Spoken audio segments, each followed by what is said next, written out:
Mr. Toastmaster, ladies and gentlemen, today I want to tell you a story of grit, of determination, of courage, of gambling it all on the toss of a dice, as it were, of facing down hostility armed with nothing more than a sense of humour and an unquenchable desire to see more.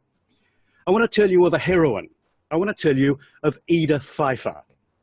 Ida who? I suspect nobody else here has heard of Ida Pfeiffer, but to me, she is a hero, and someone whose sheer oomph is something that I'd like to emulate. Frau Pfeiffer was born in a time when women were supposed to be devoted to Kinder, Küche, Kirche, that is, children, kitchen, church. But instead, Ida Pfeiffer, having outlived her husband and having sent her strapping young lads out into the world on their own, decided she wanted to travel, and then to write about it for profit, to fund even more travel. Think of her, if you like, as being the first travel blogger. She travelled for the sheer joy of it, and yet she found a way to make it pay, which is something that I'm still struggling to do. Ida Pfeiffer has been called the first woman to make travelling her life's work. She became a celebrity, famous to the new mass audiences which the media of the Industrial Revolution, and especially mass printing, had made possible. Her books became international bestsellers, translated into European and non-European languages, and yet she was a relatively poor widow in a society that saw her role as staying at home, wearing the widow's weeds and remembering her place. So what drove Frau Pfeiffer? Well, essentially it was wanderlust. She'd been born into the Germanic equivalent of the Victorian era, and in many ways the Biedermeier was like the Victorian age on steroids. A key concept of the Victorian and Biedermeier worldviews was the notion of separate spheres, the idea that men and women had completely separate places where they were to be active, and that these areas were dictated not only by biology, but by divine will. And so to do anything different wasn't only potentially scandalous, it was actually blasphemous. And yet, after living for a great part of her adult life under these strictures, Frau Pfeiffer would break out. After a loveless marriage, she was widowed at a relatively early age and was free to travel. Her first trip was to the Middle East to visit the Holy Lands because, well, the religious motivation suggested the respectability required of women at the time. Frau Pfeiffer took in all those places of traditional pilgrimage, but after seeing the holy places and the shrine, she then decided to keep going. She took a trip to Egypt and then Rome. It lasted 9 months before she finally returned to Vienna. Once at home, she sat down and, in a blaze of inspiration, compiled all of the notes that she'd scribbled into 14 notebooks and turned them into a 2-volume bestseller. She'd discovered the formula that she would use from now on. Writing of her travels sold so well, she could use the proceeds from those books to further travel. Her books were praised for their simple, matter-of-fact reporting, especially on things that famous male authors had neglected, like the life of women and families in other countries, if you like, the domestic realm of these faraway places, it's been called. She had a keen eye for detail, and the books could essentially be read as tour guides for trips, real or vicarious, to exotic destinations. She went to Iceland in 1845 and, after an epic bout of seasickness, travelled on to Scandinavia and then headed home, where she again published her travel notes as a book. After being at home for only 7 months, Ida set off again in 1846 on a much longer trip, this time to circle the world.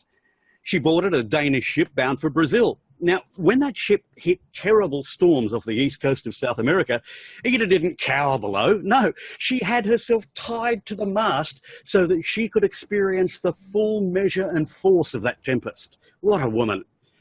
Once, when taking a trip through the rainforest, she and her compatriots were suddenly confronted by a bandit who threatened them with a knife. So how did she react? She pulled out her own knife and stabbed him. From this point on, Ida Pfeiffer carried her own pistol in her own travels.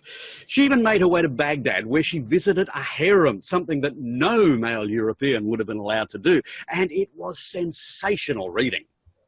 Ida Pfeiffer then trekked to Persia by camel. Before leaving, she had all of her notes shipped home because, these were going to be vital for the next book that she was going to write. And then, like many an air traveller today, her luggage went missing. You know those notes that she'd shipped home for safekeeping? They weren't there. And so she had to just wait and wait for 18 months. Oh, every time I think of that story, I am so tempted to go and do an extra backup of my data just to make sure. But eventually the notes did get there, and she reworked them into her most famous book, Eine Frauenfahrt um die Welt, or A Woman's Journey Around the World. In 1851, Ida departed for London, launching what would become her second circumnavigation of the globe. It'd be 4 years before she returned to Vienna. She's 54 years old by now, a venerable, advanced age for the time. But she travelled to Singapore and to Malaysia. She went to places that colonial administrators feared, including Sarawak on the western coast of Borneo. After the East Indies, Frau Pfeiffer sailed to San Francisco, toured Mexico, visited Niagara Falls, then New York City, and then returned across the Atlantic, finally reaching home in 1855.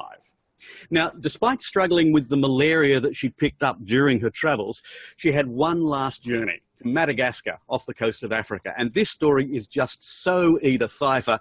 She unwittingly got involved in a coup against the Queen of Madagascar.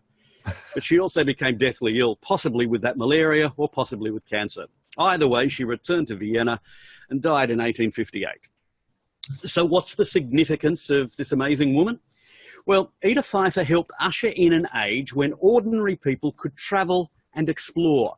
Those who read her book saw a world of possibilities opening up before them, a world that wasn't unique to extraordinary explorers, but a world that we could venture into. And yet she was a widow of modest means, bucking all the traditions of her hidebound society, not letting those traditions, those conventions get in her way.